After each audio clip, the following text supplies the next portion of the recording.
नमस्कार साथियों, मैं मनदीप सिंह एडवांस क्लासेस के इस ऑनलाइन प्लेटफॉर्म पर आप सभी का हार्दिक स्वागत करता हूं। दोस्तों, मैं आज फिर आपके सामने भारतीय संविधान के महत्वपूर्ण प्रश्नों की एक और सीरीज लेकर आया हूं। दोस्तों, आज के इस टॉपिक में हम बात करेंगे भारतीय संविधान का संवैधानिक विकास और संविधान की विशेषताओं से पूछे जाने वाले महत्वपूर्ण प्रश्नों की। चलिए दोस्तों, शुरुआत करते हैं अपनी आज की अपनी सीरीज का पहला क्वेश्चन। चलिए दोस्तों, बढ़ते हैं पहले क्वेश्चन की ओर। पहला क्वेश्चन है दोस्तों, मॉन्टेग्यू चेम्सफोर्ड सुधार में प्रावधानों का सार था। मॉन्टेग्यू चेम्सफोर्ड सुधार में प्रावधानों का सार था। दोस्तों, मॉन्टेग्यू चेम्सफोर्ड जो सुधार है ये क्या है, पहले इसके बारे में हम देखते हैं। तो ब्रिटिश सरकार के द्वारा भारत पर शासन करने के लिए जो अधिनियम बनाया गया था, भारत शासन अधिनियम 1919, इसे मॉन्टेग्यू चेम्सफोर्ड सुधार के नाम से जाना जाता है। दोस्तों, भारत शासन अधिनियम 1919 को मॉन्टेग्यू चेम्सफोर्ड सुधार के नाम से जाना जाता है। और निम्न में से ऐसा कौन सा प्रावधान है दोस्तों जो भारत शासन अधिनियम 1919 में किया गया था? तो दोस्तों, राज्यों की जो स्वायत्तता है, प्रांतों की स्वायत्तता या राज्यों की स्वायत्तता, यह प्रदान की गई थी दोस्तों भारत शासन अधिनियम 1935 में। कब दोस्तों? 1935 में। प्रांतों में दोहरा जो शासन है, प्रांतों में दोहरा शासन या द्वैध शासन जो व्यवस्था है दोस्तों, ये लगाई गई थी भारत शासन अधिनियम 1919 में। और प्रांतों को जो स्वायत्तता प्रदान की गई वो की गई थी 1935 में। तो द्वैध शासन व्यवस्था प्रांतों में कब लागू हुई? 1919 में। देखते हैं दोस्तों, मुस्लिमों हेतु पृथक निर्वाचन जो व्यवस्था है ये की गई थी भारत शासन अधिनियम 1909 में। दोस्तों, सांप्रदायिक निर्वाचन प्रणाली की शुरुआत की गई वर्ष 1909 में। और इसी के दौरान दोस्तों प्रथम चरण में मुस्लिम संप्रदाय के लोगों को सांप्रदायिक आधार पर अलग से प्रतिनिधित्व प्रदान किया गया था। दोस्तों, केंद्र में जो द्वैध शासन व्यवस्था है या दोहरा शासन है ये 1935 में लागू किया गया। अब देखिएगा दोस्तों, राज्यों को स्वायत्तता 1935 में प्रदान की गई है, प्रांतों में दोहरा शासन 1919 में लागू किया गया है। मुस्लिम लीग के लिए पृथक निर्वाचन जो व्यवस्था है ये सांप्रदायिक निर्वाचन प्रणाली के प्रारंभिक चरण में दोस्तों वर्ष 1919 में प्रारंभ की गई थी। और केंद्र में दोहरा शासन 1935 में लागू किया गया। दोस्तों, पूछा क्या गया है? मॉन्टेग्यू चेम्सफोर्ड सुधार में प्रावधानों का सार था, अर्थात निम्न में से कौन सा प्रावधान ऐसा है जो मॉन्टेग्यू चेम्सफोर्ड सुधार में किया गया था? अब मॉन्टेग्यू चेम्सफोर्ड सुधार किसे कहा गया है दोस्तों? तो भारत शासन अधिनियम 1919 को कहा गया है। अब हम यह देखेंगे कि भारत शासन अधिनियम 1919 में निम्न में से कौन सा प्रावधान किया गया था? तो प्रांतों में द्वैध शासन व्यवस्था को भारत शासन अधिनियम 1919 या मॉन्टेग्यू चेम्सफोर्ड सुधार के द्वारा जोड़ा गया। या ये व्यवस्था प्रांतों में जो दोहरी शासन व्यवस्था को लागू किया गया, ये लागू की गई दोस्तों मॉन्टेग्यू चेम्सफोर्ड सुधार के द्वारा। तो इस प्रश्न का सही आंसर क्या जाएगा दोस्तों? ऑप्शन नंबर 2, प्रांतों में दोहरा शासन।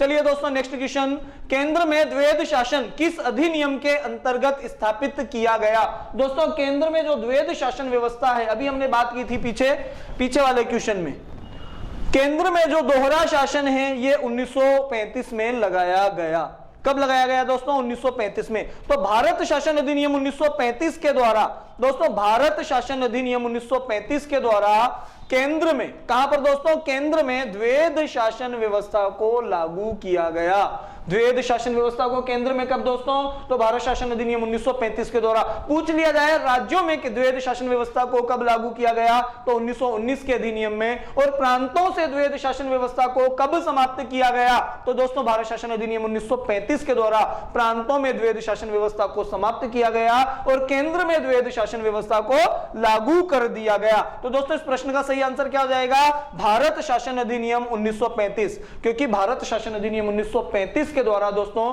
राज्यों को तो स्वायत्तता प्रदान की गई और केंद्र में दोहरी शासन व्यवस्था को लागू कर दिया गया। दोहरी शासन व्यवस्था अथवा द्वैध शासन व्यवस्था, एक ही बात हो जाएगी दोस्तों। चलिए नेक्स्ट क्वेश्चन की ओर बढ़ते हैं। रेगुलेटिंग एक्ट पारित किया गया था। दोस्तों, रेगुलेटिंग एक्ट जो है कब पारित किया गया था? तो दोस्तों, रेगुलेटिंग एक्ट ब्रिटिश सरकार के द्वारा भारत पर शासन करने के लिए बनाया गया प्रथम अधिनियम था। और रेगुलेटिंग एक्ट ब्रिटिश सरकार के द्वारा वर्ष 1773 ईस्वी में पारित किया गया था। कब पारित किया गया था दोस्तों? 1773 ईस्वी में पारित किया गया था। चलिए दोस्तों, नेक्स्ट क्वेश्चन की ओर बढ़ते हैं हम। मार्ले मिंटो सुधार का उद्देश्य क्या था? मार्ले मिंटो सुधार, दोस्तों ये मार्ले मिंटो सुधार क्या है? तो ब्रिटिश सरकार के द्वारा भारत पर शासन करने के लिए वर्ष 1909 में जो अधिनियम बनाया गया था, इसी को मार्ले मिंटो सुधार कहते हैं। कौन सा सुधार दोस्तों? मिंटो मार्ले या मार्ले मिंटो सुधार के नाम से जाना जाता है। तो दोस्तों मार्ले मिंटो जो सुधार है कौन सा है? भारत शासन अधिनियम 1909। और दोस्तों सांप्रदायिक निर्वाचन प्रणाली जो है, इस सांप्रदायिक निर्वाचन प्रणाली की शुरुआत भी भारत शासन अधिनियम 1909 के अंतर्गत की गई थी। केंद्र एवं राज्यों के मध्य विषयों का जो विभाजन है दोस्तों, केंद्र और राज्यों के मध्य विषयों का विभाजन करने के लिए 3 सूचियां बनाई गई। कितनी सूचियां बनाई गई दोस्तों? 3 सूचियां बनाई गई। संघ सूची, प्रांतीय सूची और समवर्ती सूची। तो दोस्तों इसकी जो शुरुआत है ये की गई थी भारत शासन अधिनियम 1935 में। कब दोस्तों? भारत शासन अधिनियम 1935 में। युद्ध में सहयोग हेतु तैयार करना, यानी कि भारतीयों को युद्ध में भाग लेने के लिए जो तैयार किया गया वो किस अधिनियम के द्वारा तैयार किया गया? तो दोस्तों ये तैयार किया गया था अगस्त प्रस्ताव के माध्यम से। अगस्त प्रस्ताव के माध्यम से। दोस्तों अगस्त प्रस्ताव 8 अगस्त 1940 को भारत आया और हमें पता है कि द्वितीय विश्व युद्ध, सेकेंड वर्ल्ड वॉर जो है 1939 से लेकर 1945 तक चला था। 1939 से लेकर 1945 तक दोस्तों पूरे विश्व में विश्व युद्ध चल रहा था। द्वितीय विश्व युद्ध इस समय हो रहा था और भारतीयों को द्वितीय विश्व युद्ध में भाग लेने के लिए अंग्रेज सरकार के द्वारा तैयार किया गया। यानी कि अंग्रेज सरकार ने भारतीयों से कहा कि आप द्वितीय विश्व युद्ध हेतु ब्रिटिश सरकार का सहयोग कीजिए और ब्रिटिश सरकार और भारत की जनता मिलकर द्वितीय विश्व युद्ध में भाग लेगी और भारत की सुरक्षा को सुनिश्चित करेगी। परंतु दोस्तों उस समय भारतीयों ने मना कर दिया था। चूंकि भारत पर शासन किसका? अंग्रेज सरकार का। तो भारत की सुरक्षा का दायित्व भी किसका हो जाता? दोस्तों ब्रिटिश सरकार का। भारतीयों ने कहा अगर ब्रिटिश सरकार भारत की सुरक्षा नहीं कर सकती है तो ब्रिटिश सरकार को भारत को छोड़कर चले जाना चाहिए, अर्थात भारत की स्वतंत्रता हम स्वयं कर लेंगे। ब्रिटिश सरकार भारत से चली जाए, भारत को स्वतंत्र छोड़ दे या भारत को अपने हाल पर छोड़ दे।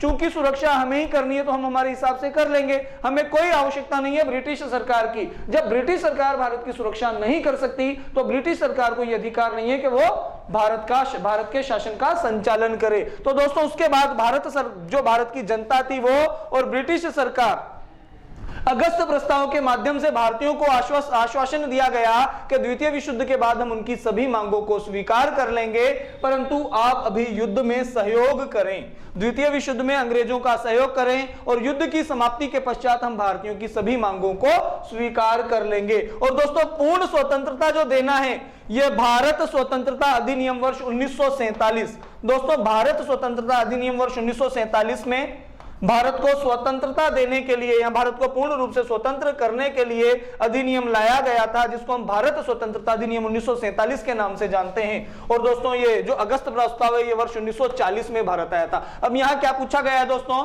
मार्ले मिंटो सुधार 1909 का जो भारत शासन अधिनियम 1909 है उसी को मार्ले मिंटो सुधार के नाम से जाना जाता है। तो दोस्तों मार्ले मिंटो सुधार का उद्देश्य क्या था?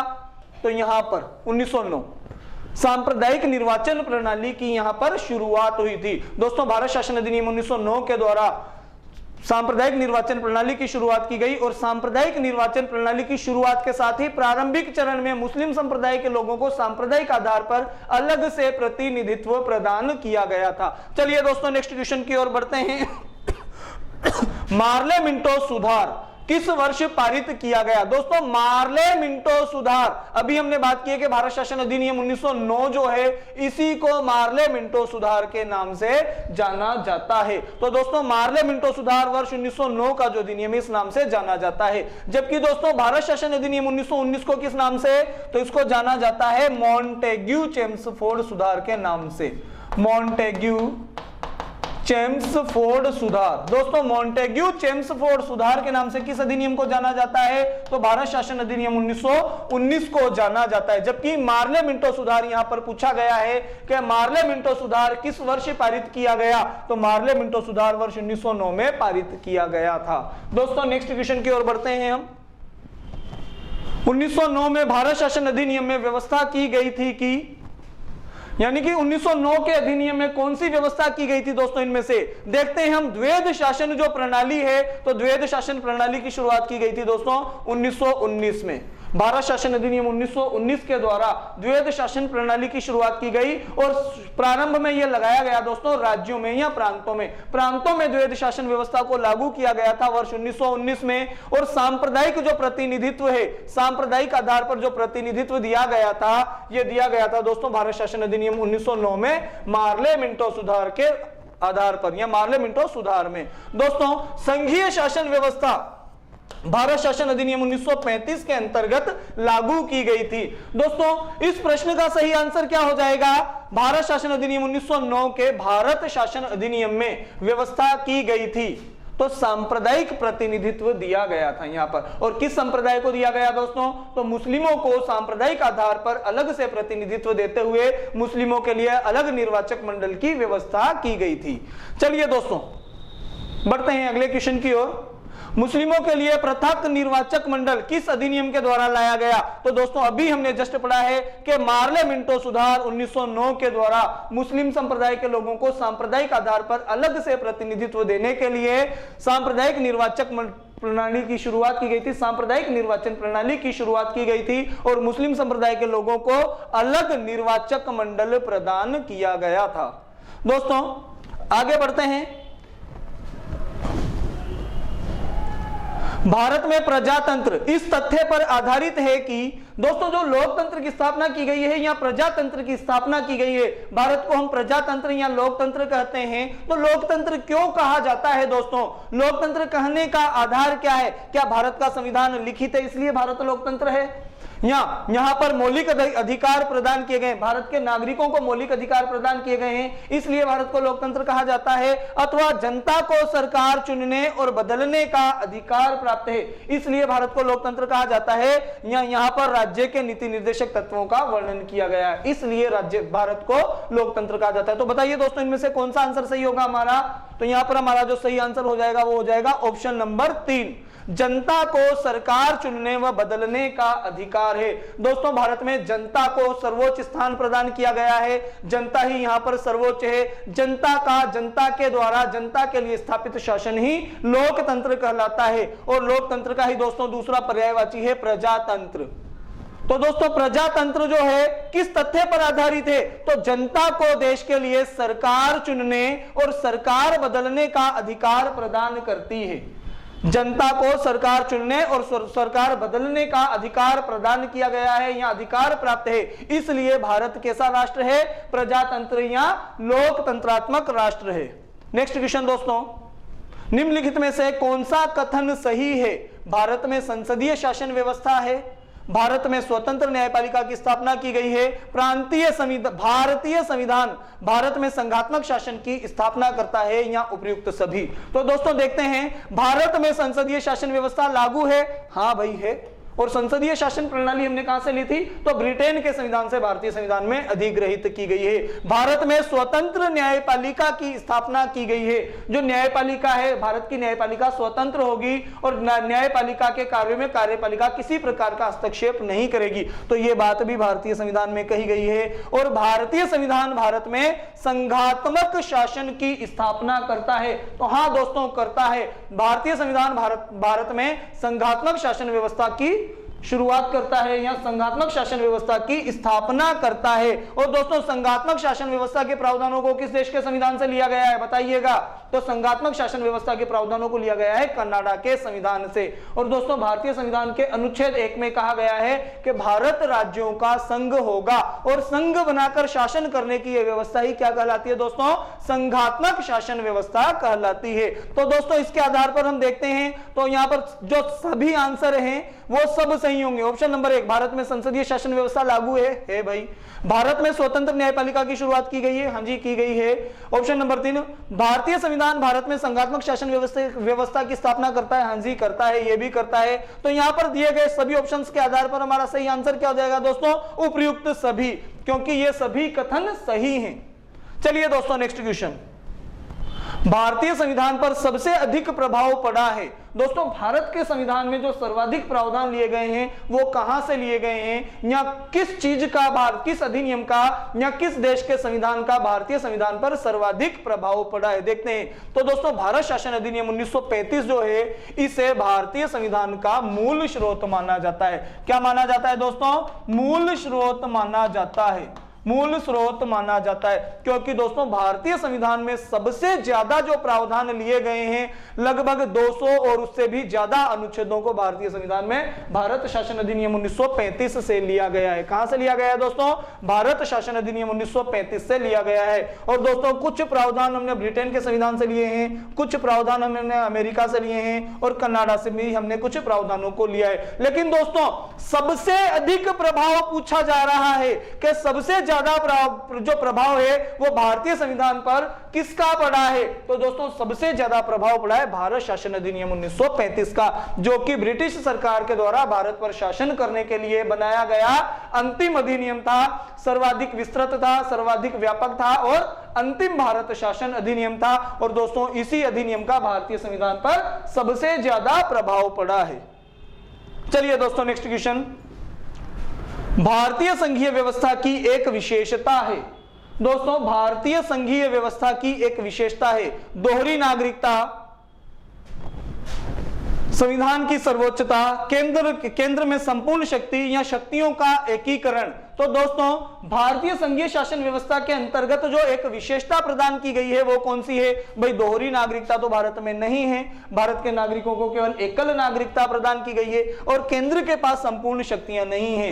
कुछ अधिकार केंद्र के पास होंगे और कुछ अधिकार राज्यों के पास होंगे। तो दोस्तों केंद्र और राज्यों के मध्य शक्तियों का बंटवारा किया गया है, तो संपूर्ण शक्तियां केंद्र के पास नहीं है, तो ये ऑप्शन भी हो जाएगा हमारा गलत। और दोस्तों शक्तियों का यहां पर कहा गया है एकीकरण, जबकि शक्तियों केंद्र और राज्यों के मध्य शक्तियों का एकीकरण नहीं करके क्या किया है दोस्तों?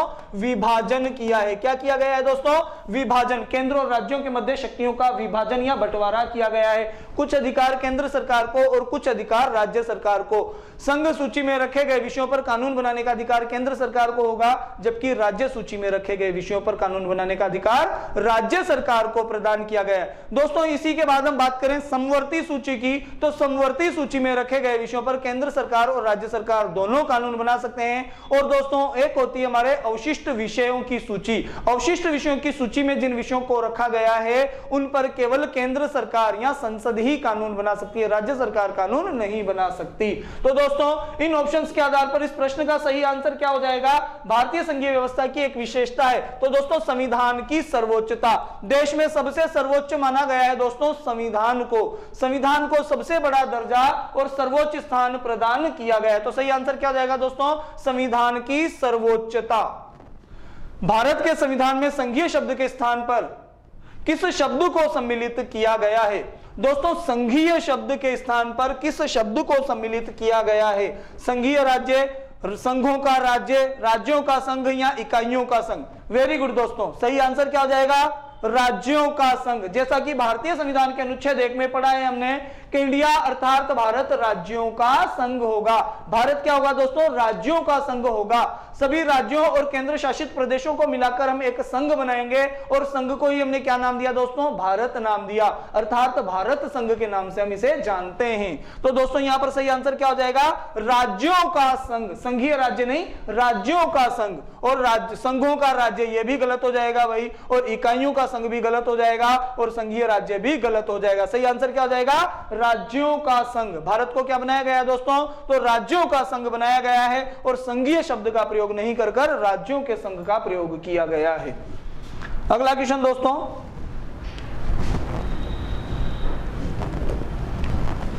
भारतीय संविधान का अंतिम संरक्षक कौन है? दोस्तों भारतीय संविधान का अंतिम संरक्षक किसे माना गया है? राष्ट्रपति को, प्रधानमंत्री को, निर्वाचन आयोग को या सर्वोच्च न्यायालय को? देखते हैं दोस्तों संविधान का जो अंतिम संरक्षक माना गया है वो किसे माना गया है? तो दोस्तों राष्ट्रपति का तो सबसे बड़ा पद माना गया है, सर्वोच्च पद राष्ट्रपति का माना गया है। और प्रधानमंत्री भारत का राजनीतिक प्रधान होता है और राष्ट्रपति संवैधानिक प्रधान भी है, भारत का प्रथम नागरिक भी है और सर्वोच्च पद पर भी आसीन है। दोस्तों राष्ट्रपति का पद सबसे बड़ा पद माना गया है, राष्ट्रपति देश के शासन का अध्यक्ष होता है। परंतु दोस्तों जो सर्वोच्च न्यायालय है यह संविधान का अंतिम संरक्षक है। क्या है दोस्तों? संविधान का अंतिम संरक्षक माना गया है। किसको? सर्वोच्च न्यायालय को। दोस्तों यदि कार्यपालिका या सरकार किसी भी प्रकार का कोई अवांछनीय प्रावधान संविधान में जोड़ देती है तो संविधान को यह अधिकार प्राप्त है दोस्तों, सर्वोच्च न्यायालय को यह अधिकार प्राप्त है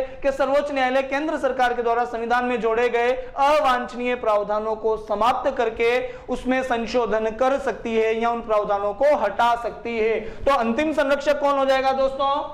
अंतिम संरक्षक हो जाएगा सर्वोच्च न्यायालय। सही आंसर क्या जाएगा दोस्तों? ऑप्शन नंबर 3, सर्वोच्च न्यायालय। नेक्स्ट दोस्तों, निम्नलिखित में से कौन सी विशेषता भारतीय संघ और अमेरिकी संघ दोनों में एक समान है? दोस्तों भारतीय संघ और अमेरिकी संघ दोनों में एक समान है। बताइए दोस्तों इनमें से कौन सा आंसर होगा जो दोनों में एक समान है?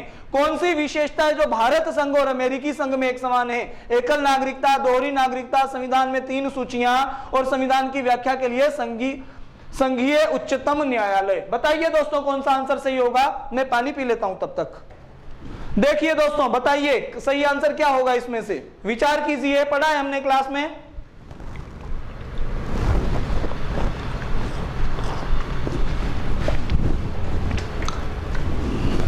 चलिए दोस्तों बात करते हैं। एकल नागरिकता के प्रावधानों को हमने कहां से लिया है? तो एकल नागरिकता ली गई है दोस्तों ब्रिटेन से। कहां से?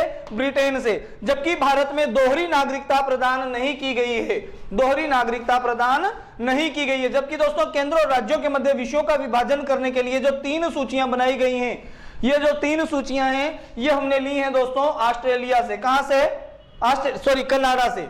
केंद्र और राज्यों के मध्य विषयों का विभाजन करने के लिए जो 3 सूचियां बनाई गई है कहां से ली गई है दोस्तों? तो कनाडा से ली गई है। कहां से? कनाडा से ली गई हैं। और दोस्तों बात करते हैं संविधान की व्याख्या के लिए संघीय उच्चतम न्यायालय यानी कि सर्वोच्च न्यायालय की स्थापना के प्रावधान या उच्चतम न्यायालय की स्थापना के जो प्रावधान है ये हमने कहां से लिए हैं दोस्तों? अमेरिका से लिए हैं। तो सर्वोच्च न्यायालय की स्थापना के प्रावधान अमेरिका से लिए हैं, तो हम ये भी कह सकते हैं कि संविधान की व्याख्या के लिए संघीय उच्चतम न्यायालय जो है या इसकी स्थापना जो है ये भारतीय संघ और अमेरिकी संघ दोनों में एक समान है। ठीक है दोस्तों, चलिए बढ़ते हैं नेक्स्ट क्वेश्चन की ओर। विश्व का सबसे बड़ा लिखित और सर्वाधिक व्यापक संविधान किस देश का है? तो दोस्तों हम बात करें अगर सबसे बड़े संविधान की तो वो है भारत का सबसे बड़ा संविधान, क्योंकि भारत को सबसे बड़ा लोकतंत्र माना गया है और भारत का सबसे बड़ा जो है दोस्तों वो संविधान है। सबसे बड़ा विश्व में सबसे बड़ा जो संविधान है वो भारत का है। तो दोस्तों सबसे बड़ा संविधान भारत का है और भारत का संविधान सबसे बड़ा लिखित संविधान भी है और जो सबसे बड़ा है तो वो सर्वाधिक व्यापक भी होगा। सबसे ज्यादा पावरफुल या सबसे ज्यादा शक्तिशाली जो संविधान माना गया है दोस्तों वो भारत के संविधान को माना गया है। तो दोस्तों यहां पर सही आंसर क्या हो जाएगा? भारत, क्योंकि भारत का संविधान सबसे बड़ा है और लिखित संविधान है और सर्वाधिक व्यापक संविधान भी है। दोस्तों नेक्स्ट क्वेश्चन की ओर बढ़ते हैं। भारतीय संविधान है, बताइए दोस्तों भारतीय संविधान किस प्रकार का है? क्या भारतीय संविधान बहुत ज्यादा कठोर है या भारतीय संविधान कठोर है पर ज्यादा कठोर नहीं है, या भारतीय संविधान लचीला है, या अंशतः कठोर और अंशतः लचीला है? बताइए दोस्तों सही आंसर क्या हो जाएगा? बताइए दोस्तों, जल्दी से कमेंट बॉक्स में कमेंट दीजिए। मैं देख रहा हूं अभी क्लास के बाद आप सबके कमेंट देखूंगा दोस्तों और आपको रिप्लाई भी करने वाला हूं मैं। तो बताइए दोस्तों इस प्रश्न का सही आंसर क्या होने वाला है? भारतीय संविधान कैसा है? बहुत ही कठोर है या कठोर है? केवल कठोर, थोड़ा कठोर, ज्यादा कठोर नहीं, थोड़ा कठोर। बताइए कैसा है? थोड़ा कठोर है या बहुत ज्यादा कठोर है या बिल्कुल लचीला है? लचीला है या थोड़ा कठोर और थोड़ा लचीला है? बताइए दोस्तों कैसा होगा? तो भारतीय संविधान ना तो ज्यादा कठोर है और ना ही ज्यादा लचीला है। सही आंसर क्या जाएगा? अंशतः कठोर और अंशतः लचीला। तो दोस्तों भारतीय संविधान इतना भी कठोर नहीं है कि संविधान में किसी प्रकार के प्रावधान को जोड़ा ना जा सके या संविधान में संशोधन नहीं किया जा सके या बहुत ही ज्यादा स्ट्रिक्ट संविधान हो, इतना स्ट्रिक्ट संविधान या इतना कठोर संविधान नहीं है। और ना ही हमारे देश का संविधान ज्यादा लचीला है कि कोई भी राजनीतिक दल या कोई भी जो दल है, बड़े दल जो बहुमत प्राप्त दल हैं, वो अपनी इच्छा अनुसार कोई भी प्रावधान संविधान में जोड़ दें। तो इतना लचीला भी नहीं है कि अवांछनीय प्रावधानों को जोड़ा जा सके और इतना कठोर भी नहीं है कि यथासंभव संशोधन किया जा सके।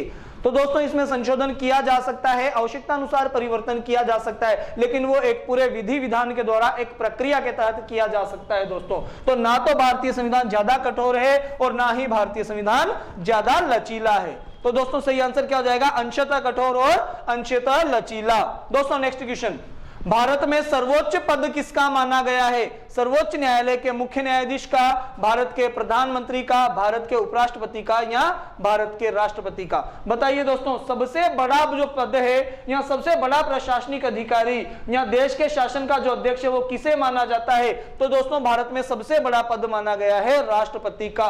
राष्ट्रपति दोस्तों भारत का प्रथम नागरिक होता है। राष्ट्रपति का जो पद है वो देश के शासन के अध्यक्ष का पद माना गया है, अथवा हम ये भी कह सकते हैं कि राष्ट्रपति भारत का शासनाध्यक्ष होता है और राष्ट्रपति का पद ही सबसे बड़ा पद होता है। तो सही आंसर क्या हो जाएगा दोस्तों? राष्ट्रपति। चलिए दोस्तों नेक्स्ट क्वेश्चन की ओर बढ़ते हैं।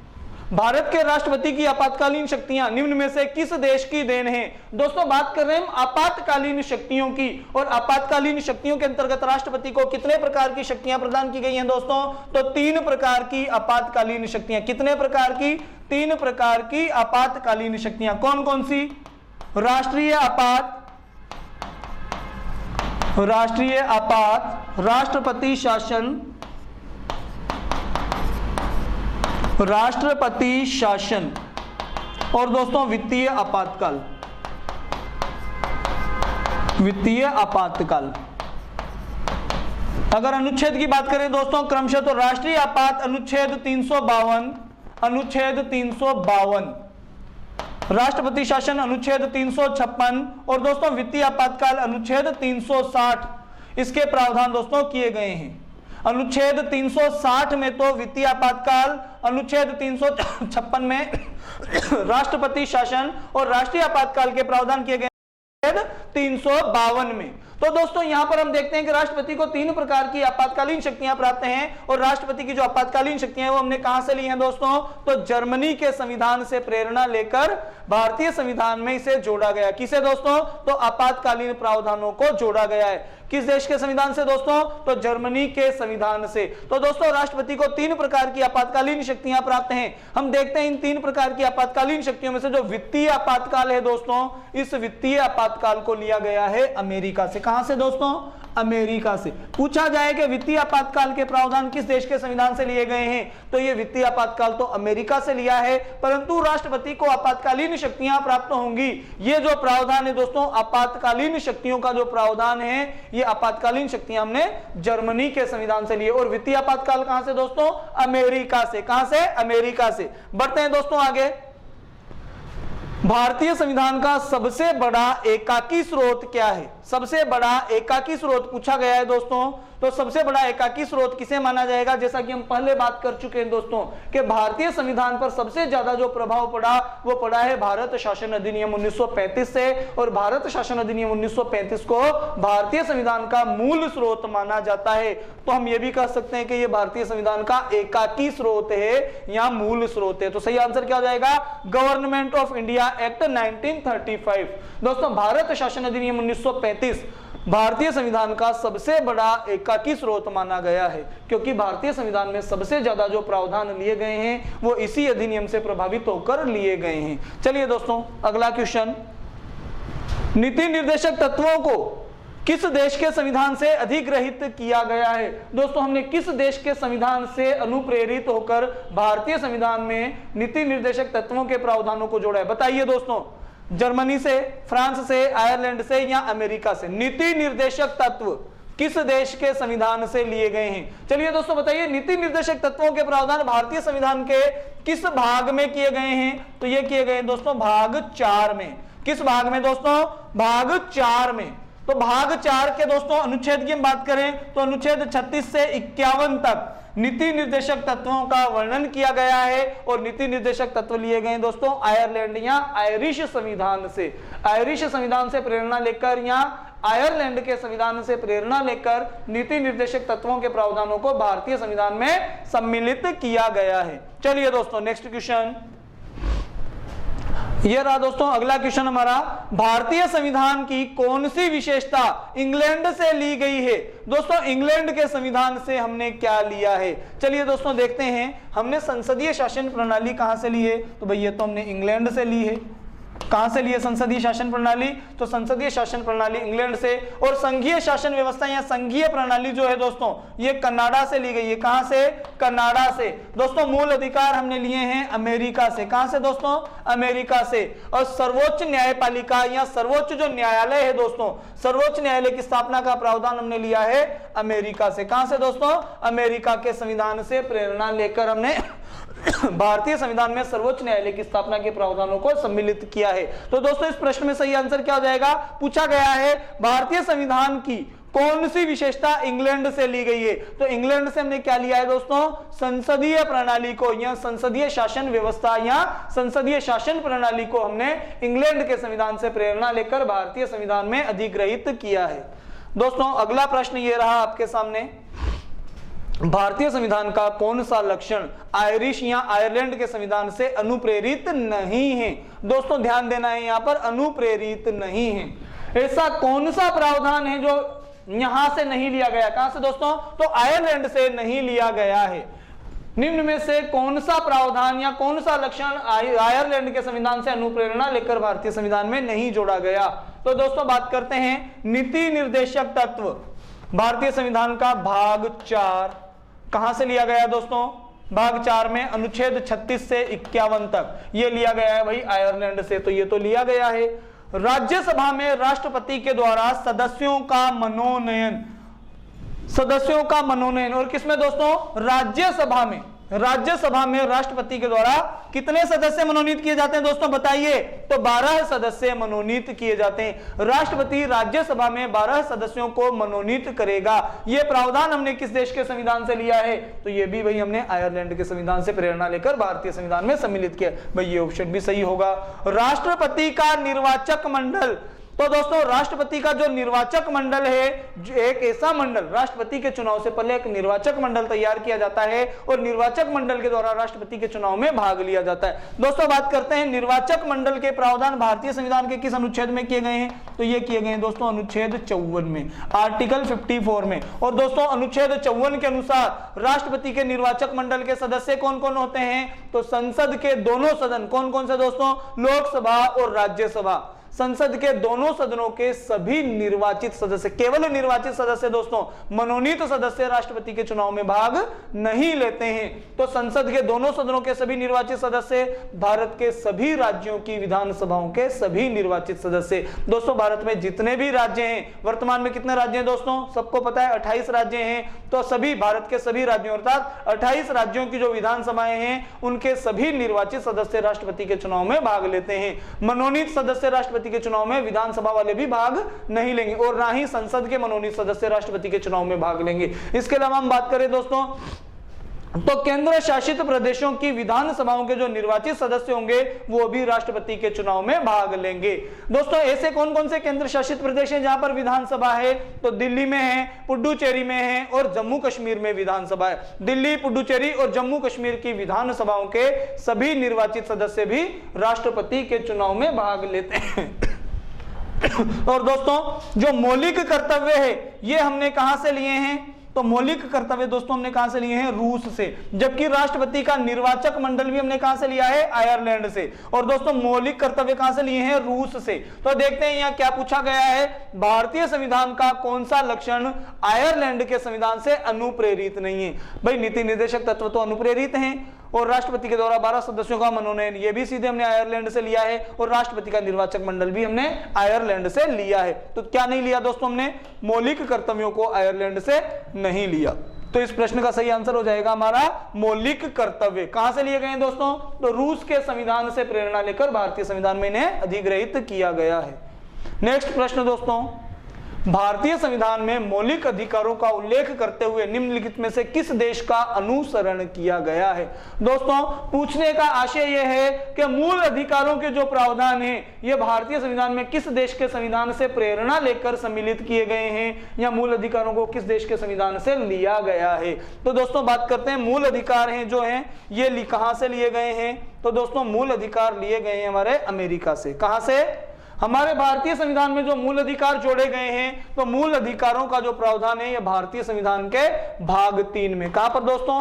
भाग 3 में किया गया है। और अगर हम आर्टिकल की बात करें, अनुच्छेद की बात करें दोस्तों, तो 12 से लेकर 35 तक, अनुच्छेद 12 से लेकर अनुच्छेद 35 तक मूल अधिकारों के जो प्रावधान किए गए हैं ये हमने कहां से लिए हैं दोस्तों? तो ये हमने लिए हैं अमेरिका से। मूल अधिकार ब्रिटेन से नहीं लिए, ऑस्ट्रेलिया से भी नहीं लिए और स्विट्जरलैंड से भी नहीं लिए। कहां से लिए हैं दोस्तों? अमेरिका से लिए हैं। दोस्तों बढ़े नेक्स्ट प्रश्न की ओर। चलिए, भारत की संघात्मक शासन प्रणाली प्रभावित है। दोस्तों जो संघात्मक शासन प्रणाली है यह किस देश के संविधान से प्रभावित है? तो दोस्तों संघात्मक जो शासन व्यवस्था है ये हमने ली है कनाडा से। कहां से दोस्तों? संघात्मक शासन व्यवस्था कनाडा से। और पहले हमने बात की है दोस्तों संसदीय शासन व्यवस्था की। तो संसदीय शासन व्यवस्था हमने कहां से ली थी दोस्तों? बताइए जल्दी। तो संसदीय शासन व्यवस्था हमने ली है ब्रिटेन के संविधान से और संघात्मक शासन व्यवस्था हमने कहां से दोस्तों? कनाडा के संविधान से ली है। और दोस्तों संघात्मक शासन व्यवस्था के अंतर्गत केंद्र और राज्यों के मध्य विषयों का विभाजन करने के लिए 3 सूचियां बनाई गई। कौन कौन सी? विषयों का बंटवारा कर 3 सूचियां बनाई। कौन कौन सी? संघ सूची, प्रांतीय सूची और समवर्ती सूची। तो ठीक है दोस्तों, बढ़ते हैं अगले प्रश्न की ओर। अब हम भारतीय संविधान के अंतर्गत संघ और राज्यों के बीच शक्तियों का विभाजन, केंद्र और राज्य के मध्य विषयों का या शक्तियों का जो बंटवारा किया गया है किस किस के बीच दोस्तों? संघ और राज्यों के बीच शक्तियों का जो विभाजन है यह किस देश के संविधान की प्रेरणा से लिया गया है? बताइए दोस्तों। भारतीय संविधान के अंतर्गत संघ और राज्यों के मध्य विषयों का विभाजन अभी हमने बात की है दोस्तों, तो ये कहां से लिया गया है? कनाडा से। कहां से दोस्तों? कनाडा से लिया गया है। केंद्र और राज्यों के मध्य विषयों का विभाजन करने के लिए 3 सूचियां बनाई गई, संघ सूची, प्रांतीय सूची और समवर्ती सूची। तो इस प्रश्न का सही आंसर हो जाएगा दोस्तों कनाडा। बढ़ते हैं अगले प्रश्न की ओर। भारतीय संविधान में मौलिक कर्तव्यों का विचार कहां से लिया गया है या मौलिक कर्तव्यों का विचार लिया गया है? अमेरिकी संविधान से, ब्रिटिश संविधान से, रूस के संविधान से या फ्रांस के संविधान से? दोस्तों बात हो रही है मूल कर्तव्यों की और मूल कर्तव्यों के बारे में भी हम पढ़ चुके हैं। कहां से लिए हैं? रूस से लिए गए हैं। और मूल कर्तव्यों के जो प्रावधान है दोस्तों ये भारतीय संविधान के भाग 4 क में किए गए हैं और भाग 4 क के दोस्तों अनुच्छेद 51 क में किए गए। और विशेष बात यह होगी दोस्तों कि मूल कर्तव्यों के प्रावधान मूल भारतीय संविधान में नहीं थे, इन्हें बाद में जोड़ा गया। कब जोड़ा गया दोस्तों? बताइए जल्दी से, बताइए प्यारे विद्यार्थियों। मूल कर्तव्यों के प्रावधान भारतीय संविधान में कब जोड़े गए थे? तो ये जोड़े गए थे दोस्तों 42वें संविधान संशोधन के द्वारा। 42वें संविधान संशोधन के द्वारा। और 42वां संविधान संशोधन कब किया गया था दोस्तों? तो 1976 में किया गया था। कब किया गया था? 1976 में किया गया था। और दोस्तों 42वें संविधान संशोधन के द्वारा भारतीय संविधान के अनुच्छेद 51 क में 10 मूल कर्तव्यों को सम्मिलित किया गया। कितने मूल कर्तव्यों को दोस्तों? तो 10 मूल कर्तव्यों को सम्मिलित किया गया था, जबकि वर्तमान में मूल कर्तव्यों की संख्या 11 हो गई है। 11वां जो मूल कर्तव्य दोस्तों वो है शिक्षा का मूल कर्तव्य। माता पिता, अभिभावक और संरक्षक का यह कर्तव्य होगा कि वो अपने 6 से 14 वर्ष आयु वर्ग के बालकों को प्राथमिक शिक्षा के लिए अवसर उपलब्ध करवाएं। यह था दोस्तों 11वां मूल कर्तव्य। और 11वें मूल कर्तव्य को कब सम्मिलित किया गया दोस्तों? तो 11वां मूल कर्तव्य जोड़ा गया था 86वें संशोधन के द्वारा। 86वें संविधान संशोधन के द्वारा। और 86वां संविधान संशोधन किया गया था दोस्तों वर्ष 2002 में। दोस्तों ये था मूल कर्तव्यों से संबंधित एक इंपॉर्टेंट इंफॉर्मेशन आपके लिए। मुझे उम्मीद है कि आपको यह समझ में आया होगा, आप समझ चुके होंगे दोस्तों इसको। तो भारतीय संविधान में मौलिक कर्तव्यों का जो प्रावधान है यह लिया गया है रूस के संविधान से और मौलिक कर्तव्यों के प्रावधान भारतीय संविधान के भाग 4 क में जोड़े गए हैं। किस भाग में दोस्तों? भाग 4 क में जोड़े गए हैं। अनुच्छेद 51 क में जोड़े गए हैं। 2 चरणों में जोड़े गए। प्रथम चरण के अंतर्गत 42वें संविधान संशोधन के द्वारा 10 मूल कर्तव्यों को सम्मिलित किया गया, जबकि द्वितीय चरण में 86वें संविधान संशोधन के द्वारा दोस्तों एक मूल कर्तव्य और जोड़ दिया गया। 10 पहले से थे, एक और जोड़ दिया गया। अब कितने हो गए? तो 11 हो चुके हैं। कितने हो गए दोस्तों? 11 मूल कर्तव्य हो चुके हैं। बढ़ते हैं दोस्तों नेक्स्ट प्रश्न की ओर। सर्वोच्च न्यायालय की व्यवस्था भारतीय संविधान में किस देश के अनुसरण से की गई है? तो दोस्तों सुप्रीम कोर्ट के गठन के जो प्रावधान हैं ये किस देश के संविधान से लिए गए हैं? या सर्वोच्च न्यायालय या उच्चतम न्यायालय की स्थापना किस देश के संविधान के अनुसरण से की गई है? तो दोस्तों जापान से नहीं की भाई, ब्रिटेन से भी नहीं लिया हमने, दक्षिणी अफ्रीका से भी नहीं लिया। कहां से लिया है? यूएसए से, यूनाइटेड स्टेट ऑफ अमेरिका। दोस्तों अमेरिका से प्रावधान लिया गया था कि भारत में सर्वोच्च न्यायालय का गठन किया जाएगा और सर्वोच्च न्यायालय की जो शक्तियां हैं वो भी हमने यहां से लिए, अमेरिका से, यूएसए से लिए हैं। और दोस्तों न्यायिक पुनरावलोकन का जो क्षेत्राधिकार है वो भी हमने कहां से लिया है दोस्तों? अमेरिका से लिया है। अमेरिका या संयुक्त राज्य अमेरिका, यूएसए। तो दोस्तों सही आंसर क्या हो जाएगा इस प्रश्न का? Option number 2 USA. सर्वोच्च न्यायालय की स्थापना या सर्वोच्च न्यायालय की व्यवस्था। दोस्तों भारतीय संविधान में संशोधन की जो प्रक्रिया है, संशोधन की प्रक्रिया कहां से ली गई है? दोस्तों याद कीजिए अनुच्छेद 368 आर्टिकल 368 इसके अनुसार भारतीय संविधान में संशोधन किया जा सकता है या संशोधन करने की जो प्रक्रिया है वो अनुच्छेद 368 में वर्णित है। और संशोधन की प्रक्रिया हमने किस देश से दोस्तों? दक्षिणी अफ्रीका से ली है। कहां से ली है? दक्षिणी अफ्रीका से लिए। दोस्तों दक्षिणी अफ्रीका के संविधान से अनुप्रेरित होकर हमने भारतीय संविधान में संशोधन करने की प्रक्रिया को सम्मिलित किया है। यदि हम संविधान में किसी भी प्रकार का संशोधन करना चाहते हैं दोस्तों तो अनुच्छेद 368 के तहत कर सकते हैं। और अनुच्छेद 368 को हमने किस देश से लिया है? तो दक्षिणी अफ्रीका से लिया है। कहां से लिया है दोस्तों? दक्षिणी अफ्रीका से लिया है। बढ़ते हैं अगले प्रश्न की ओर। भारतीय संविधान में समवर्ती सूची, दोस्तों समवर्ती सूची की प्रेरणा कहां से ली गई है? दोस्तों केंद्र और राज्यों के मध्य विषयों का विभाजन करने के लिए 3 सूचियां, संघ सूची, प्रांतीय सूची और समवर्ती सूची। दोस्तों विषयों का विभाजन हमने कनाडा से लिया है। पूछा गया है समवर्ती सूची कहां से? तो दोस्तों समवर्ती सूची ली गई है ऑस्ट्रेलिया से। कहां से दोस्तों? ऑस्ट्रेलिया से। दोस्तों ऑस्ट्रेलिया संविधान से प्रेरणा लेकर हमने एक ऐसी सूची को भारतीय संविधान में सम्मिलित किया जिसके अंतर्गत उन विषयों को रखा गया जिस विषयों पर केंद्र सरकार और राज्य सरकार दोनों ही कानून बना सकें। तो दोस्तों समवर्ती सूची कहां से? ऑस्ट्रेलिया के संविधान से ली गई है। अगला प्रश्न दोस्तों, आपातकालीन प्रावधान किस देश के संविधान के आधार पर निर्मित किए गए हैं? तो दोस्तों आपातकालीन प्रावधान कहां से लिए हैं हमने? जर्मनी से लिए हैं। और आपातकालीन प्रावधानों के अंतर्गत राष्ट्रपति को 3 प्रकार की आपातकालीन शक्तियां प्राप्त हैं, जिसमें से वित्तीय आपातकाल के बारे में हम पहले चर्चा कर चुके हैं दोस्तों। वित्तीय आपातकाल हमने अमेरिका से लिया है, जबकि आपातकालीन प्रावधानों को या आपातकालीन शक्तियों को हमने जर्मनी के संविधान से सीधे लिया है। अगला दोस्तों, अगला प्रश्न आपका, भारतीय संविधान में मूल अधिकारों को सम्मिलित करने का विचार किस देश से लिया गया है?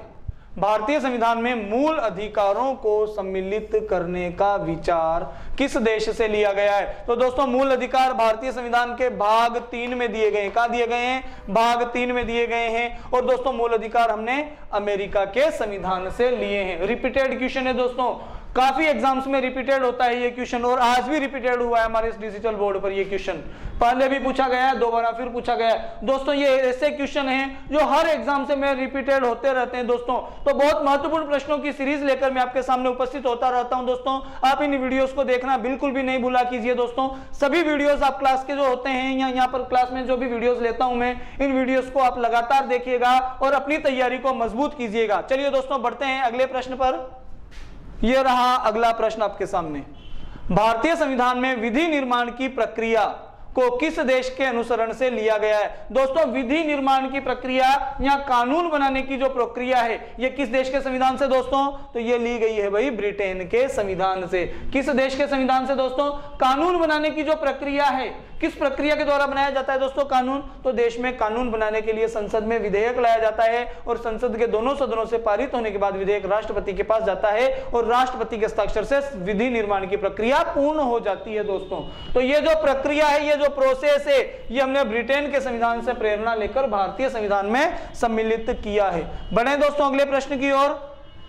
चलिए, भारत के संविधान निर्माताओं ने न्यायिक पुनरावलोकन के विचार को ग्रहण किया है।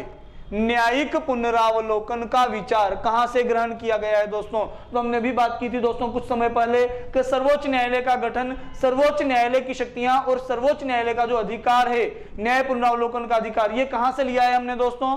तो ये सब अधिकार हमने लिए हैं अमेरिका से। ये सब चीजें कहां से ली हैं दोस्तों? अमेरिका से ली हैं। भारत के संविधान निर्माताओं ने न्यायिक पुनरावलोकन के विचार को अमेरिका के संविधान से ग्रहण किया है, या इस विचार को अमेरिका से लिया गया है। संयुक्त राज्य अमेरिका के संवैधानिक आदर्शों पर भारतीय संविधान में कौन सी व्यवस्था शामिल की गई है? तो दोस्तों अमेरिकी संविधान के आधार पर कौन सा संवैधानिक आदर्श है जो भारतीय संविधान में सम्मिलित किया गया है? तो दोस्तों अमेरिका से हमने क्या क्या लिया है देखते हैं। उपराष्ट्रपति का पद कहां से लिया है भाई अमेरिका से लिया है। कहां से लिया है उपराष्ट्रपति का पद? अमेरिका से लिया है। और मौलिक अधिकार हमने कहां से लिए हैं दोस्तों? मौलिक अधिकार भारतीय संविधान का भाग 3, अभी बात की थी हमने, अमेरिका से लिया गया। कहां से?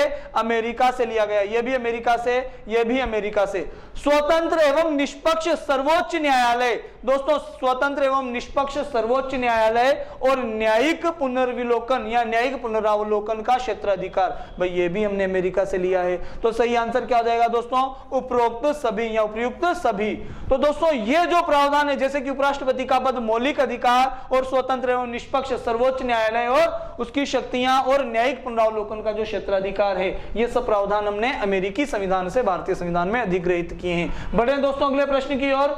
दोस्तों आप लोगों के कमेंट्स नहीं आ रहे हैं, मैं देख रहा हूं कंटिन्यू दोस्तों, 2-3 बार देखा मैंने, आपके कमेंट्स नहीं आ रहे हैं। दोस्तों अगर कोई चीज नहीं समझ में आ रही है, कोई डाउट्स हो तो वो भी आप पूछ सकते हैं। और जब आपके सामने डिजिटल बोर्ड पर दोस्तों क्वेश्चन आता है तो आप प्रयास कीजिएगा उसका प्रश्न, उस प्रश्न का उत्तर साथ के साथ देने का।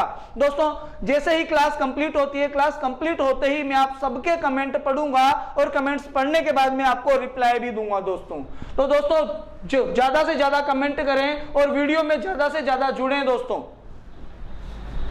चलिए अगला प्रश्न, संविधान निर्माताओं ने कौन सा लक्षण अमेरिका के संविधान से ग्रहण किया है? संविधान निर्माताओं ने कौन सा लक्षण अमेरिका के संविधान से ग्रहण किया है? तो न्याय पुनरावलोकन लिया है भाई हमने, मौलिक अधिकार भी लिए हैं, सर्वोच्च न्यायालय के न्यायाधीशों को पद से हटाने की प्रक्रिया। दोस्तों प्रक्रिया जो है वो है महाभियोग। कौन सी प्रक्रिया है?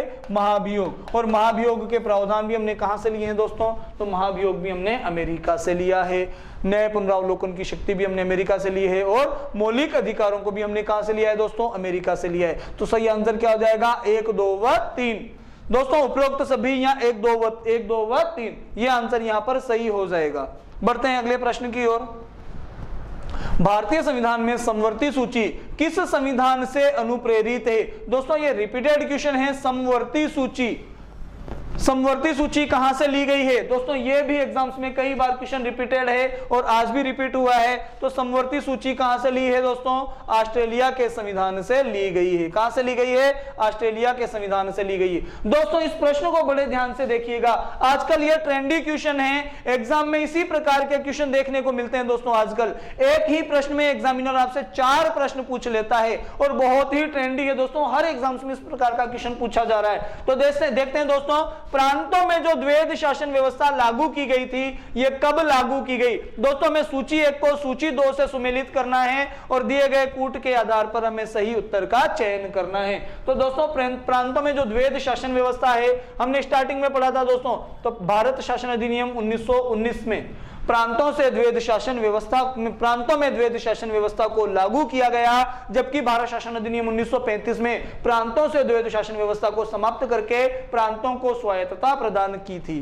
तो दोस्तों संघीय शासन, संघीय शासन जो व्यवस्था है दोस्तों, संघीय शासन व्यवस्था की शुरुआत की गई थी दोस्तों भारत शासन अधिनियम 1935 के अंतर्गत। और संघीय शासन व्यवस्था के अंतर्गत केंद्र सरकार और राज्य सरकारों के मध्य, यानी कि उस समय जो ब्रिटिश सरकार थी, ब्रिटिश सरकार और प्रांतीय सरकारों के मध्य विषयों का विभाजन करने के लिए 3 सूचियां बनाई गई थी। कौन कौन सी 3 सूचियां दोस्तों? संघ सूची, प्रांतीय सूची और समवर्ती सूची। तो दोस्तों इस संघीय शासन व्यवस्था की जो शुरुआत हुई थी, यह हुई थी भारत शासन अधिनियम 1935 1935 से। तो इसका भी सही आंसर हो जाएगा दोस्तों ये सांप्रदायिक निर्वाचन प्रणाली। दोस्तों हम पढ़ चुके हैं भारत शासन अधिनियम 1909 के अंतर्गत भारत में सांप्रदायिक निर्वाचन प्रणाली की शुरुआत की गई और सांप्रदायिक निर्वाचन प्रणाली के प्रारंभिक चरण में दोस्तों मुस्लिम संप्रदाय के लोगों को सांप्रदायिक आधार पर अलग से प्रावधान दिए गए थे या अलग से प्रतिनिधित्व दिया गया था। जबकि द्वितीय चरण में हम देखते हैं दोस्तों तो सिखों, ईसाइयों और आंग्ल भारतीयों को, यानी कि भारत शासन अधिनियम 1919 में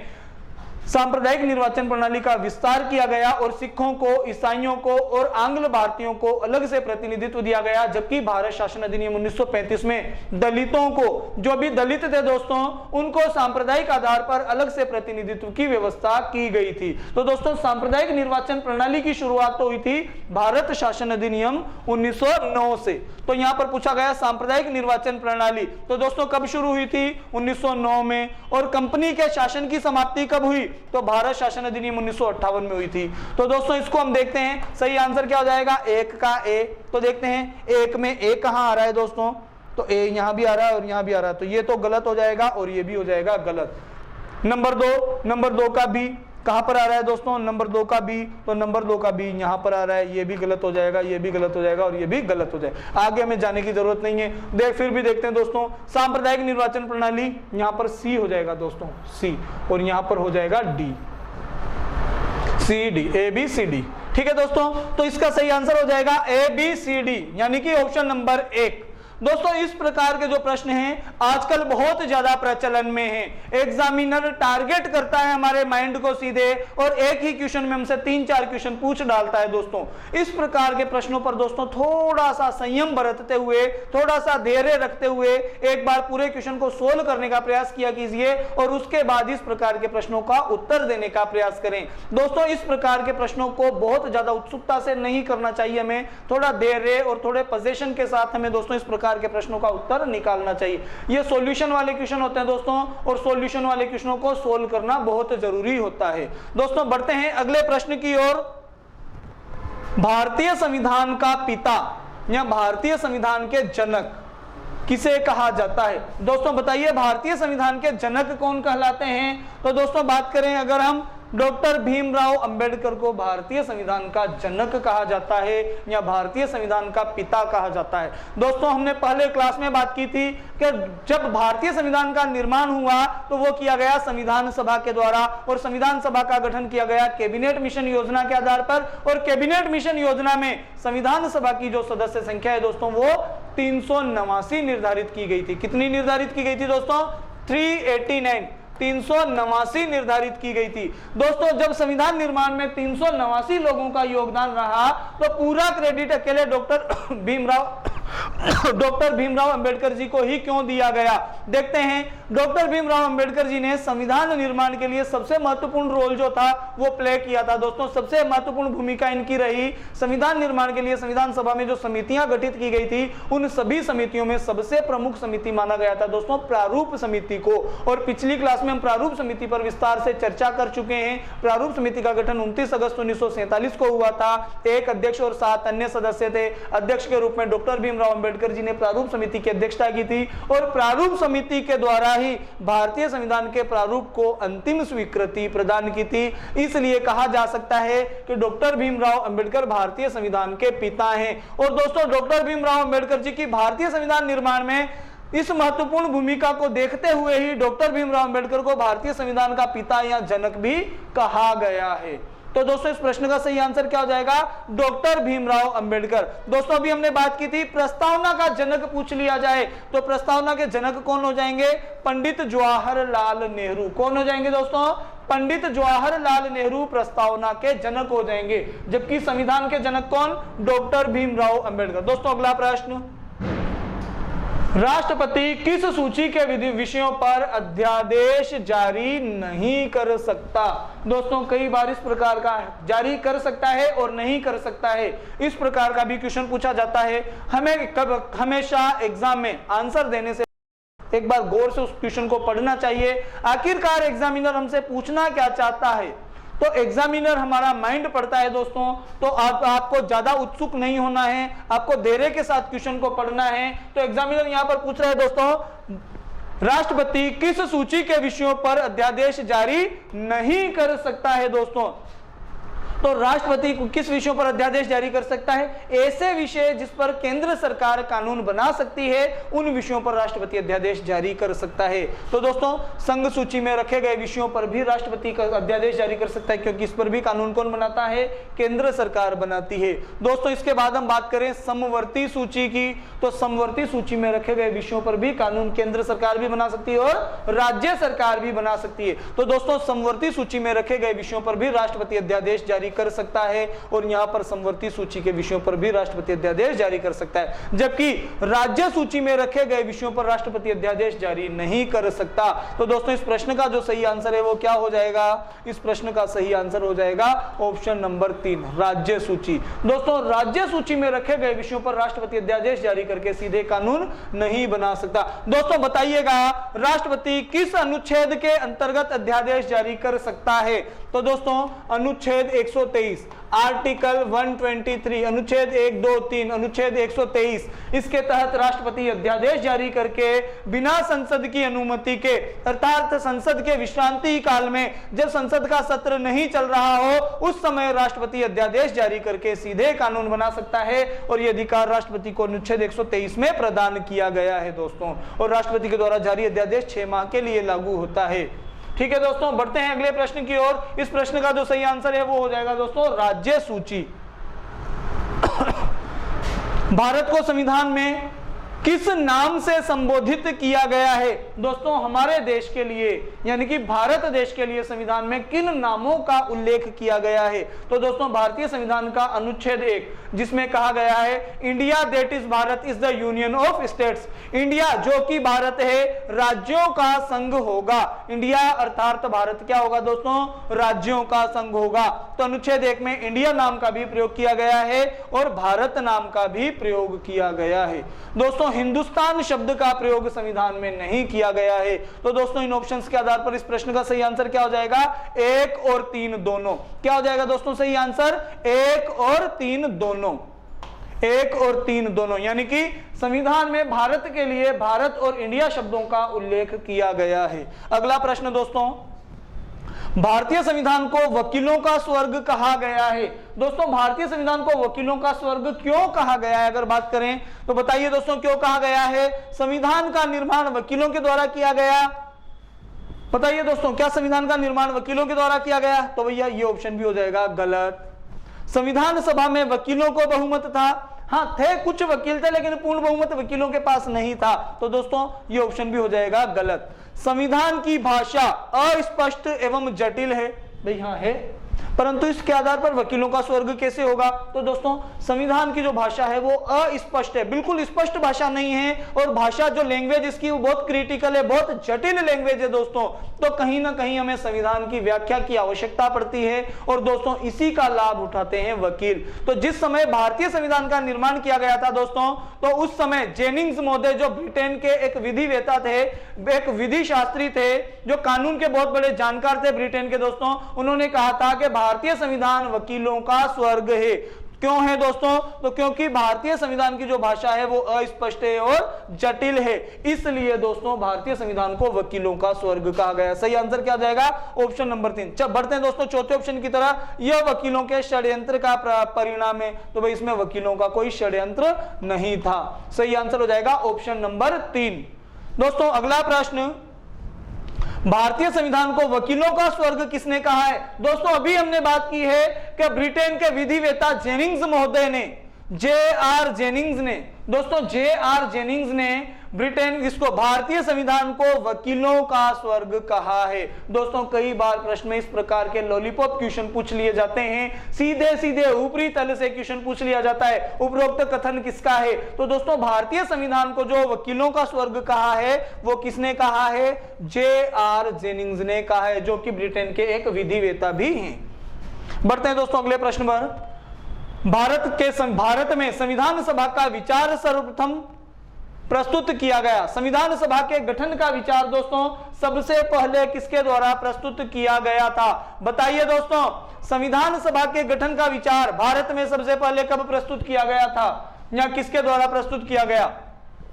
तो दोस्तों याद ध्यान दीजिए, वर्ष 1895 में बाल गंगाधर तिलक के द्वारा स्वराज्य विधेयक स्वराज्य विधेयक के माध्यम से संविधान सभा के गठन की मांग पहली बार की गई थी। दोस्तों बाल गंगाधर तिलक ने एक प्रसिद्ध नारा दिया था, स्वराज्य हमारा जन्मसिद्ध अधिकार है और इसे हम लेकर रहेंगे, और स्वराज्य प्राप्ति के पश्चात भारत का जो शासन है वो संविधान के अनुसार चलाया जाएगा, और भारत का संविधान बनाने के लिए एक संविधान सभा का गठन करना चाहिए, और संविधान सभा भारत के लिए संविधान का निर्माण करेगी। दोस्तों ये शब्द थे बाल गंगाधर तिलक के, जो इन्होंने स्वराज्य विधेयक के माध्यम से प्रस्तुत किए थे। दोस्तों स्वराज्य विधेयक में बाल गंगाधर तिलक ने संविधान सभा के गठन की मांग सबसे पहले की थी। तो इस प्रश्न का सही आंसर क्या हो जाएगा दोस्तों, बाल गंगाधर तिलक। दोस्तों बात करें महात्मा गांधी की, तो महात्मा गांधी ने वर्ष 1922 में संविधान सभा के गठन का विचार प्रस्तुत किया था। और दोस्तों डॉक्टर भीमराव अंबेडकर, इन्हें भारतीय संविधान का जनक भी कहा जाता है। संविधान निर्माण में, भारतीय संविधान निर्माण में सबसे महत्वपूर्ण भूमिका या सबसे महत्वपूर्ण जो रोल था वो प्ले करने का कार्य किया डॉक्टर भीमराव अंबेडकर ने। और दोस्तों एक इंपॉर्टेंट क्वेश्चन यहां से निकलकर आता है, सर हेनरी मैन जो हैं ये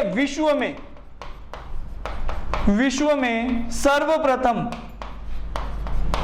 संविधान सभा के गठन की मांग करने वाले व्यक्ति हैं। विश्व में सर्वप्रथम संविधान सभा के गठन की मांग की सर हेनरी मैन ने विश्व में सर्वप्रथम संविधान सभा के गठन की मांग की थी। दोस्तों इस प्रश्न को नोट कर लीजिएगा, पूछा जा सकता है। दोस्तों ऊपरी तौर से इस प्रकार का भी क्वेश्चन पूछा जा सकता है। दोस्तों जीके है, जीके में कहीं से भी क्वेश्चन पूछा जा सकता है। तो दोस्तों वर्ड जीके से संबंधित ये क्वेश्चन हो सकता है हमारा कि विश्व में सबसे पहले संविधान सभा के गठन की मांग किसके द्वारा की गई, तो दोस्तों सर हेनरी मैन के द्वारा विश्व में सबसे पहले संविधान सभा के गठन की मांग की गई थी। दोस्तों अगले प्रश्न पर चलते हैं, किस अधिनियम के अंतर्गत कलकत्ता में सर्वोच्च न्यायालय की स्थापना का प्रावधान किया गया था। दोस्तों कोलकाता में सबसे पहले संघीय न्यायालय या सर्वोच्च न्यायालय या फेडरल कोर्ट की जो स्थापना का प्रावधान किया गया था, यह किया गया था ब्रिटिश सरकार के द्वारा जारी प्रथम अध्यादेश में या प्रथम एक्ट में, रेगुलेटिंग एक्ट में। दोस्तों रेगुलेटिंग एक्ट 1773 के द्वारा भारत में एक संघीय न्यायालय की स्थापना का प्रावधान किया गया था, और इसकी स्थापना दोस्तों वर्ष 1974 में की गई थी। दोस्तों वर्ष 1974 में कलकत्ता में संघीय न्यायालय की स्थापना की गई, और यह स्थापना के प्रावधान किए गए थे रेगुलेटिंग एक्ट 1773 में। तो दोस्तों इस प्रश्न का सही आंसर हो जाएगा रेगुलेटिंग एक्ट 1773। दोस्तों अगले प्रश्न पर चलते हैं, किस अधिनियम के परिणाम स्वरूप बर्मा को भारत से पृथक किया गया। बर्मा दोस्तों याद कीजिए, बर्मा वर्तमान म्यांमार, बर्मा, बरार और अदन, बर्मा, बरार और अदन। दोस्तों ये तीन वो देश हैं जिनको भारत से पृथक किया गया, और भारत शासन अधिनियम 1935 में भारत से पृथक करने के लिए इसका प्रावधान किया गया था। तो दोस्तों देखते हैं इसमें से सही आंसर क्या हो जाएगा, गवर्नमेंट ऑफ इंडिया एक्ट 19 नहीं भाई इसमें नहीं, तो गवर्नमेंट ऑफ इंडिया एक्ट 1935, हाँ भाई बिल्कुल। तो भारत शासन अधिनियम 1935 जो था गवर्नमेंट ऑफ इंडिया एक्ट 1935, दोस्तों इसके द्वारा भारत से इन तीन देशों को पृथक करने का प्रावधान किया गया था, बर्मा, बरार और अदन। दोस्तों बर्मा वर्तमान म्यांमार, वर्तमान में हम इसे म्यांमार के नाम से जानते हैं। किस नाम से जानते हैं, म्यांमार। तो दोस्तों म्यांमार को भारत से किस अधिनियम के द्वारा विभाजित किया गया था या पृथक किया गया था, तो भारत शासन अधिनियम 1935 के द्वारा म्यांमार को या बर्मा को भारत से पृथक कर दिया गया। दोस्तों बढ़ते हैं अगले प्रश्न की ओर। ईस्ट इंडिया कंपनी की स्थापना हुई थी, बताइए दोस्तों ईस्ट इंडिया कंपनी की स्थापना कब हुई थी। भाई सब में 31 दिसंबर है, तो ये तो फिक्स है कि 31 दिसंबर को हुई होगी। 1600 ईस्वी में हुई, 1608 में हुई, 1601 में या 1609 में। तो दोस्तों 31 दिसंबर 1600 ईस्वी में, 31 दिसंबर 1600 ईस्वी में ईस्ट इंडिया कंपनी की स्थापना होती है लंदन में। ब्रिटेन का एक प्रमुख शहर दोस्तों लंदन, जहां पर ईस्ट इंडिया कंपनी की स्थापना होती है 31 दिसंबर 1600 ईस्वी को। और 1608 ईस्वी में दोस्तों बात करेंगे तो 1608 ईस्वी में ईस्ट इंडिया कंपनी व्यापार करने के उद्देश्य से भारत में आती है और भारत में अपना व्यापार करना प्रारंभ करती है। और दोस्तों 1613 ईस्वी में ये भारत में जब भारत में आ जाते हैं, व्यापार करने की अनुमति मिल जाती है, तो ये भारत में पहला कारखाना स्थापित करते हैं सूरत में। और सबसे पहले ईस्ट इंडिया कंपनी आती भी दोस्तों सूरत पे ही है, सूरत बंदरगाह से ही आती है। और जब 1608 ईस्वी में ईस्ट इंडिया कंपनी भारत में आती है, या ईस्ट इंडिया कंपनी का भारत में आगमन होता है, तो उस समय भारत पर शासन था मुगल शासन था दोस्तों, और भारत के मुगल शासक थे जहांगीर। कौन थे? जहांगीर। बढ़ते हैं दोस्तों अगले प्रश्न की ओर। संविधान सभा में कुल कितनी महिला सदस्य चुनी गई थी? तो दोस्तों सीधा सा लॉलीपॉप सा प्रश्न है, ज्यादा दिमाग लगाने की आवश्यकता नहीं होगी हमें दोस्तों। कई बार एग्जाम में इस प्रकार के जो क्वेश्चन होते हैं वो टूट पड़ते हैं या आकर आपकी झोली में टपक जाते हैं दोस्तों। इस प्रकार के प्रश्न हमारे कभी भी गलत नहीं जाने चाहिए। हमें याद होना चाहिए कि संविधान सभा में कुल 15 महिला सदस्य चुनी गई थी। और दोस्तों याद कीजिए, क्लास में हमने उनके नाम भी पढ़े थे। कौन कौन थी वो 15 महिला सदस्य दोस्तों? बढ़े दोस्तों अगले प्रश्न की ओर। बंगाल के गवर्नर जनरल को पदनाम, बंगाल के गवर्नर को गवर्नर जनरल का पदनाम दिया गया। कब दिया गया दोस्तों? बंगाल के गवर्नर को गवर्नर जनरल का जो पदनाम दिया गया, यह दिया गया था दोस्तों रेगुलेटिंग एक्ट के तहत, रेगुलेटिंग एक्ट 1773 के माध्यम से दोस्तों। वॉरेन हेस्टिंग्स जो थे, वॉरेन हेस्टिंग्स, ये भारत के पहले गवर्नर जनरल बनाए गए, या बंगाल के प्रथम गवर्नर जनरल इन्हें बनाया गया था दोस्तों। अगले प्रश्न की ओर बढ़ते हैं। अवशिष्ट विषय में रखे गए, अवशिष्ट सूची में रखे गए विषयों पर कानून बनाने का अधिकार किसे है? विषयों पर कानून बनाने का अधिकार दोस्तों, अवशिष्ट सूची में रखे गए विषयों पर कानून बनाने का अधिकार प्राप्त है। किसको प्राप्त है? केंद्र सरकार को, राज्य सरकार को, राष्ट्रपति को, या केंद्र एवं राज्य दोनों को। तो दोस्तों केंद्र और राज्य तो बनाते हैं हमारे समवर्ती सूची के विषयों पर कानून, और राज्य सूची राज्य सरकार बनाती है राज्य सूची के विषयों पर, और राष्ट्रपति अध्यादेश जारी कर सकता है उन सभी विषयों पर जिन पर केंद्र सरकार कानून बना सकती है। तो दोस्तों अवशिष्ट सूची में रखे गए विषयों पर ऐसे विषय जिनका उल्लेख तीनों सूचियों में नहीं है, संघ सूची, समवर्ती सूची और प्रांतीय सूची में जिन विषयों को सम्मिलित नहीं किया गया है, वो सभी विषय अवशिष्ट सूचियों में गिने जाते हैं दोस्तों, या अवशिष्ट सूची में उन्हें रखा गया है, और इन पर कानून बनाने का अधिकार है केंद्र सरकार को। दोस्तों बढ़ते हैं आज के लास्ट क्वेश्चन की ओर। चलिए दोस्तों देखते हैं आज का आखिरी प्रश्न क्या होने वाला है। तो महाभियोग की प्रक्रिया कहां से ली गई है? दोस्तों महाभियोग, जो महाभियोग की प्रक्रिया है, ये किस देश के संविधान से ली गई है भाई? तो ये अमेरिका के संविधान से अनुसरण लेकर ली गई है, और राष्ट्रपति को पद से हटाने के लिए उस पर महाभियोग लगाया जाता है, जिसका उल्लेख भारतीय संविधान के अनुच्छेद 61 में किया गया है। आर्टिकल 61 में राष्ट्रपति को पद से हटाने के लिए महाभियोग की प्रक्रिया का उल्लेख किया गया है। दोस्तों ये थे आज के 50 महत्वपूर्ण प्रश्न। उम्मीद है कि आपको बहुत पसंद आए होंगे। दोस्तों अगर आपको ये वीडियो पसंद आया तो वीडियो को लाइक करें, शेयर करें, कमेंट करें।